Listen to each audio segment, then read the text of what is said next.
It's not about the National Assembly. I had some good friends in Meru saying we are targeted. No, we have very many good Merus, including my good friend, who is at times my lawyer. He's a good Meru. He's a good.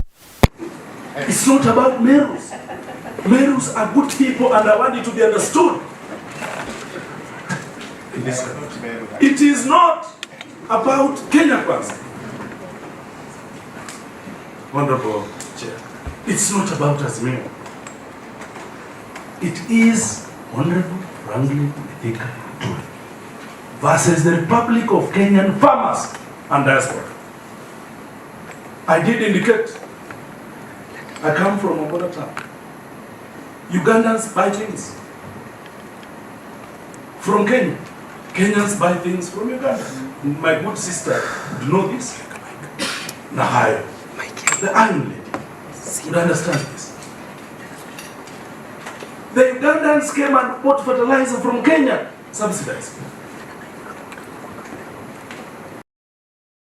What should they do? What should they do? I have looked at the document submitted by my good friend Mithika Linturi, and it's nothing more than a love letter from a jilted lover. That these are grievous matters of national importance to be reduced to love matters.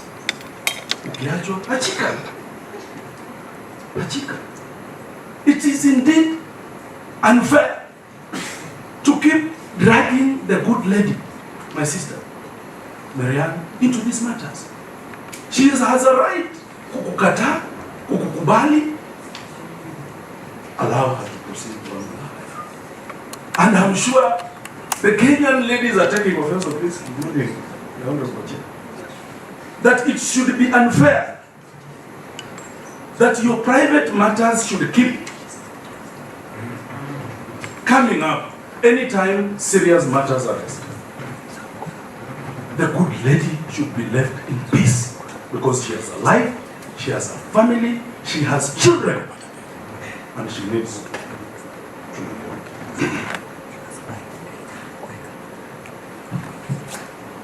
We shall speak. This is a select committee. We shall say that which we want to say and that which we think is important to this committee. I did indicate yesterday that very many people approached me to drop this issue. I refused. And in fact, I told one of them, I'm different from the Honorable Mithika Linturi. It should be understood, Honorable Chair, the Honorable Mithika Linturi started a process such as this. This was going to be the second one in the new constitutional order. Had he been serious, he went ahead, he collected signatures, it was put on the order paper, his motion. What did he do? He went to Naivasha, was given money and love. Chair. That indeed it is a demonstration. Chair, I am open to order. Point of order by Honorable George. We've made it very clear that any statements made by a witness, the sponsor, or the respondent must be substantiated. Allegations have been made about going to Naivasha, money being exchanged. Unfortunately, we do not have any substantiation on that.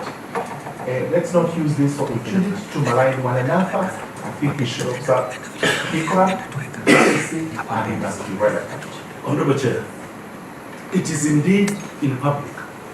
It is indeed in National Assembly records that a motion to impeach one Anne Waiguru appeared in the order papers.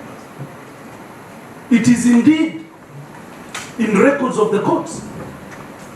In the divorce case of the Honorable Franklin Mithika Linturi and Aldai Member of Parliament, Marianne Keitani, as to where the member Honorable Wamboka, I think you should limit yourself to the subject Well at guided. hand. Well guided.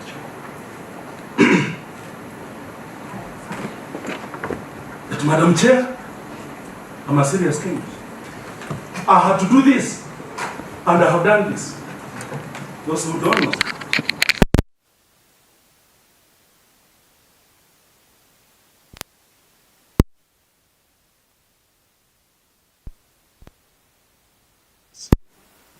That definition, those sub-tribes cannot allow me to be bought.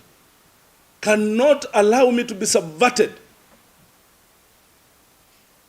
That is why we are here. It's because I'm serious, and I will die for the farmers of Kenya.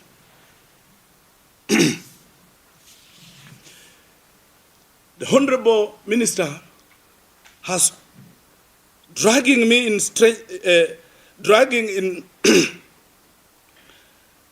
dragging strangers in the name of my alleged affairs, which cannot negate the fact that innocent Kenyans are suffering. I would want to understand, by you saying that so and so is Jack's wife, is the honorable member's wife, how does that relate to the suffering of Kenyans? How does that relate? And if indeed honorable chair of Justice Committee is fair, is only seeing one side when we speak, why should the minister bring no, I'm reacting. It is in his submissions. Yes, Honorable Chair, but it must be noted and be on record that in his submissions, what I meant is I would wish that my ears become my sitting apparatus so that I cannot hear all this. That's what I meant. But well guided. Madam Chair, I've got one wife, which is public knowledge. This is not a forum to bequeath me with imaginary wives. And in any case, does it matter? I'm on this honorable chair because he brought it. If you look at his submissions, it's there. Well guided. Well guided. Well guided. But just to note, this is not a divorce case. Madam Chair, we are discussing the conduct of Honorable Mithika Linturi, that we want him removed from the office. Out of this world, I was just imagining, when he was being interrogated to be minister, he said he has in excess of 30 cases in court. We are all Kenyans, members of parliament. Why him? Why him? Why him? We are speaking. We have a saying in the Luya land. The hyena told the stone. You remember the case of J.M. Kariuki when they were investigating his death. Mwangale told his house, it's a house of records. The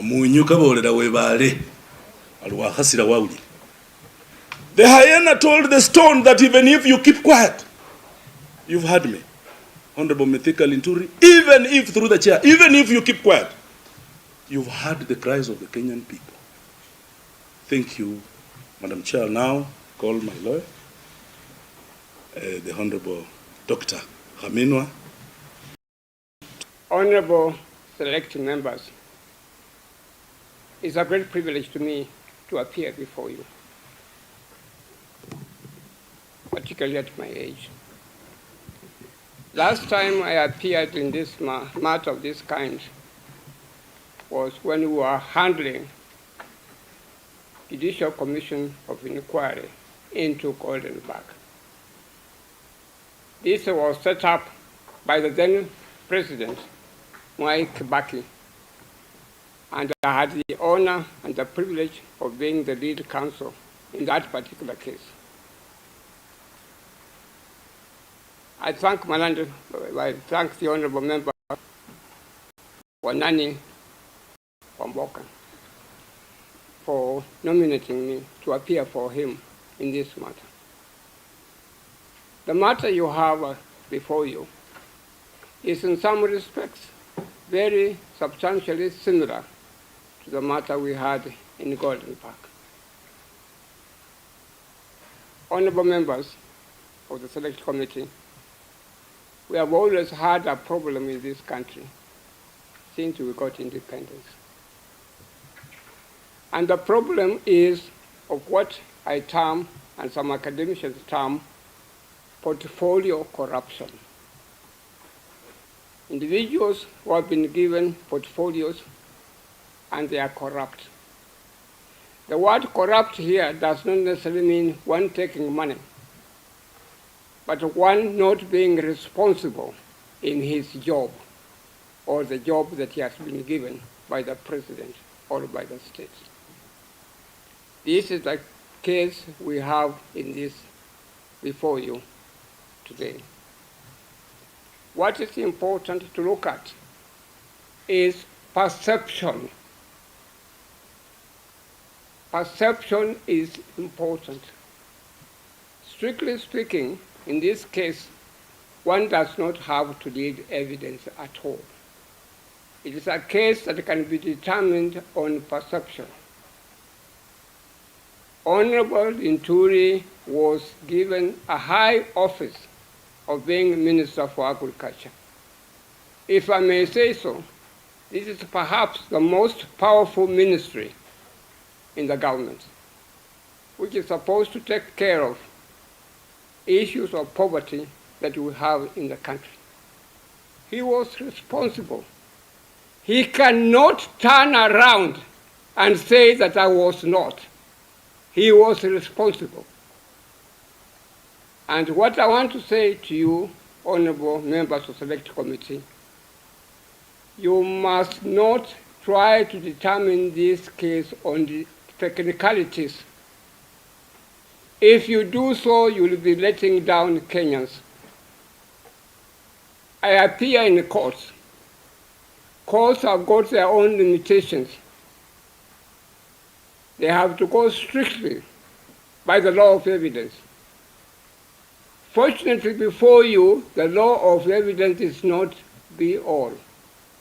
You are quasi-judicial organ, and you are expected to look at this matter in much broader manner than courts would do. Courts are technical, but you are not. You can decide to go a little bit, if not, look at the whole thing and see that is so and so guilty, according to perception. And that's why Wanana Wamboki, the one who was instructing me, brought this matter before you as representatives of the people to look at the matter very, very broadly. There is a concept prevailing in academic circles or in books and so on called state capture. This country is under state capture because of corruption. And the corruption can only be minimized, can only be swept under the carpet if Parliament rises to the occasion. Courts may make a contribution, but they are controlled by technicalities, the law of evidence. This noble house is not controlled by technicalities at all. Let us go by perception. Let us look at the matter in this very broad manner and find out whether we can get a solution for the country. As politicians sometimes say, let us find out what Mama Mboga would say about this. And indeed, if you go and carry out a census to find out what Mama Mboga would say, Mama Mboga would say, Honorable Linturi should have resigned long time ago as a matter of principle. He should not continue to be a minister in charge of agriculture at all. I urge you very respectfully, let us move on with those few remarks. Let us move on as quickly as possible and go back to do some work. If I may borrow the words that my client has used.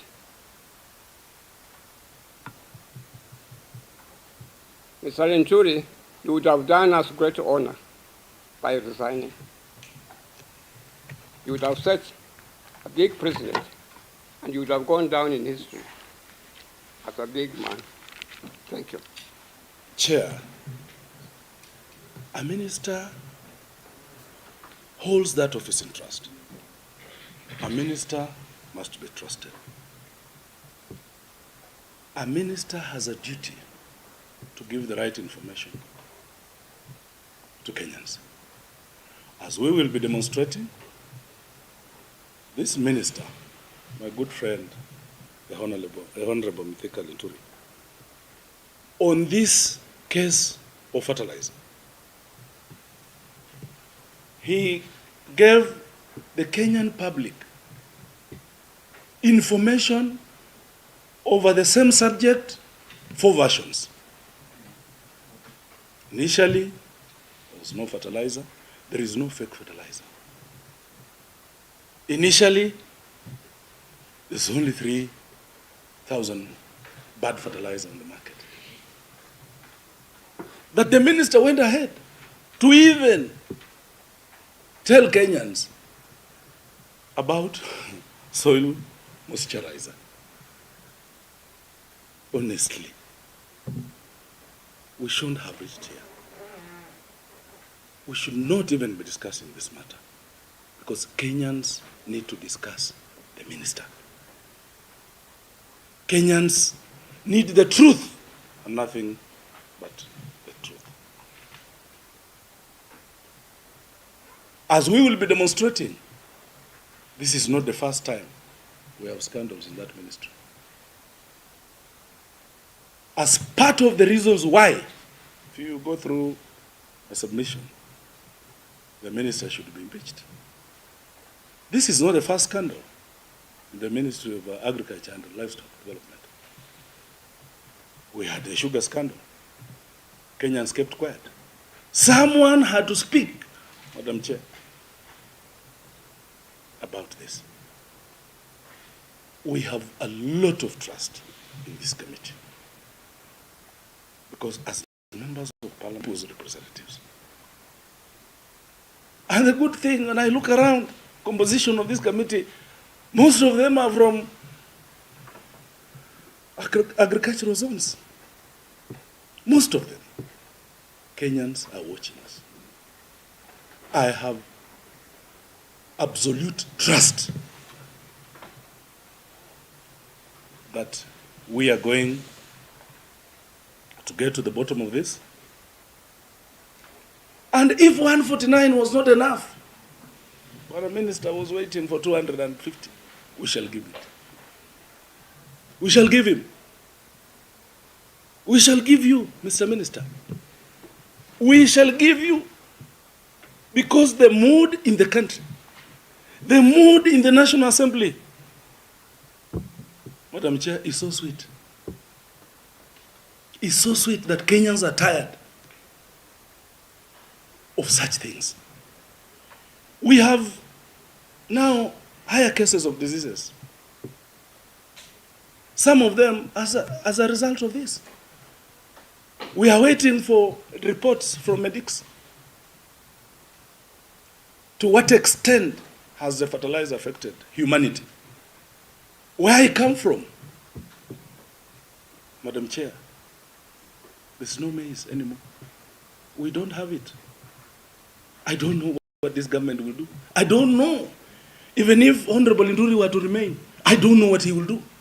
I don't know what he will tell those people from Western, from the Rift Valley, from the highlands of Kenya, from central Kenya. I do not know because we don't have food. Kenya is glaring at a catastrophe. Courtesy of an individual. Be the Yonah, be the biblical Yonah. When the ship was sinking, Madam Chair, when the ship was sinking, because of one person, Yona opted to drop himself in the waters. It is a moral question, Honorable Minister, for the sake of Kenyan people. Whether, assuming this motion does not go through, assuming, how will you serve? Where will you go? Where will you discharge your mandate? Kenyans are bitter. Be the biblical Yona, and we shall respect you. That's all we are asking, Madam Chair. Not that anyone hates the person of Mithika Linturi. No. As I said, he's my friend. His best friend and a lawyer, Gitonga. We share a social group called the Chairman's Lodge. He is my wakili, the man seated on his left. He is a family friend. I've been to his place when I was campaigning. These are the people who came to my home. So there is nothing personal. Nothing absolutely, Honorable Chair. Nothing personal. Nothing. In fact, we are saving him. We are saving him. Because how will you serve? How will you go to Bumula? How will you go to Ahero? How will you go to Mbere, Embu? How will you go to Kiambu? How will you go to the food basket of this country, Trans Nzoia? How? And as a minister, you must go. How? Those Kenyans will not allow you because they are angry and not happy. They are angry. We support the president, William Ruto.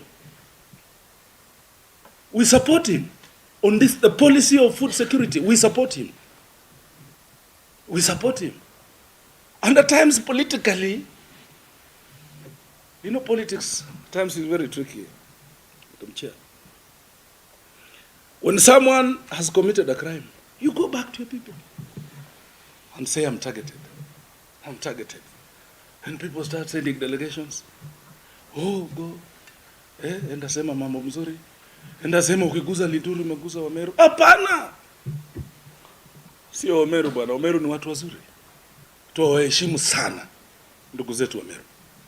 Hata Mithika ni mtu mzuri, lakini mambo haya yamefanyika kwa wizara yake. So we understand, and that is why we are helping the president. We are helping the president. It is the parliament, it's the National Assembly that has sacked Honorable Linturi, as it were. It is not the president. I know the president's hands may be tied. Tafadhali ndugu zangu, tuwakilishe wa Kenya. Wakenya wameumia na wanaendelea kuumia. Na wanaendelea kuumia. Na wanaendelea kuumia. That a minister can give 4 different versions of the same story, it is a disaster. A disaster. That a minister can go, as we will be proving to this house, to talk to someone else that, please, I need you to save my job, as it was given to the Agriculture Committee. Please take responsibility on my behalf. I will protect you. That is what we are discussing here. So what is it that you want to tell Kenyans?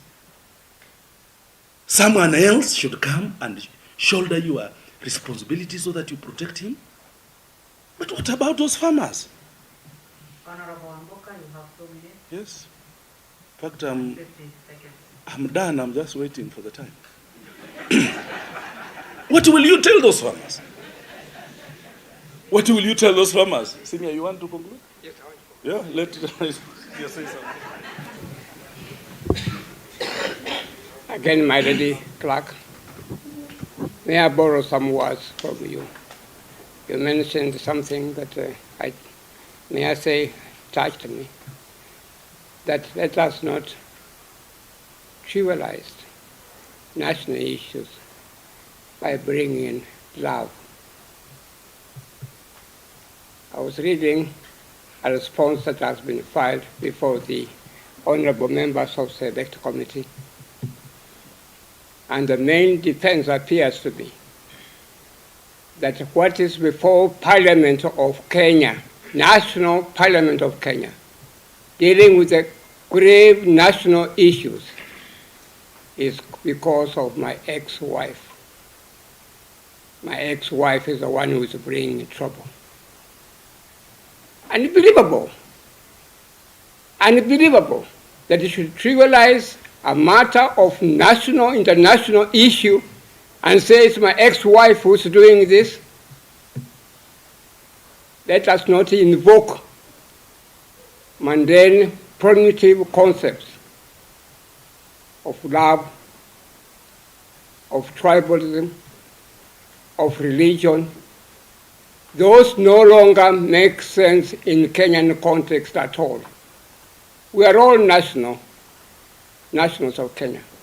We are all concerned about Kenya. We want Kenya to move on and become like Singapore, become like Korea, the way those people came and lived in this country, studying the way that we are doing things, and they were very much impressed.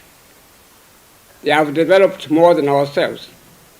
And you have gone backwards because of corruption, portfolio corruption in the country. It is only parliament that can save us. If it is marriage, we intermarry. I had a Kikuyu wife. Unfortunately, she died. I loved her. When she died, I cried. She was a good woman, Joyce. She became a judge. My son, the firstborn, unfortunately, is dead. He was married to a Meru lady. I never objected. She was a good daughter-in-law. So these things of invoking tribalism, invoking love, and so on, must cease. And you as Parliament, you must rise to the occasion and tell people like Linturi, go, we have had enough of you. Thank you. Thank you, Senior. More Radio, 88.2 FM.